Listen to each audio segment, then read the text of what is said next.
Nahajamo se na mejnem prehodu, današnjem mejnem prehodu Podčetrtek, torej v neposredni bližini term Olimja oziroma nekdaj prej atomskih toplic.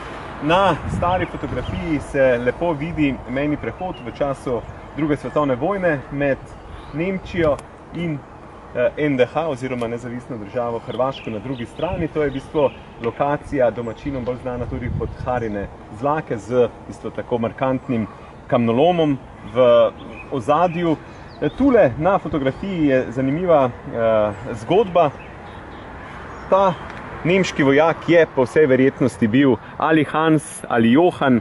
To so pripovedke oziroma zgodbe domačinov, ko so hodili čez, sploh dvolastniki in so imeli zemljo na eni in drugi strani ter obdelovali, so morali seveda redno prehajati mejo in eden od njih, Hans ali Johann, je bil dober, drugi je bil slab in v bistvu so tako se je ohranila ta zgodba, v bistvu, da so seveda prehajali mejo samo tedaj, ko je bil na straži njihov dobri, rečemo, da je to v naši zgodbi Johann, medtem ko Hans je bil pa ta hudoben in ni spuščal domačinov čez, ko so rabili.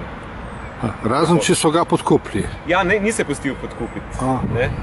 Verjetno je bil Johann tisti, ki se je pustil in so zaradi tega lahko šli, ker brez tega pa, kolikor imamo informacije, se ni dalo tako z lahkoto čez peljati kaj. Zdaj, če si imel prepustnice oziroma dovolilnice, si lahko šel čez, ampak kaj več kot to, da si pa peljal kakšne stvari iz ene strani na drugo, iz vrta, iz njive in tako naprej, pa ni šlo.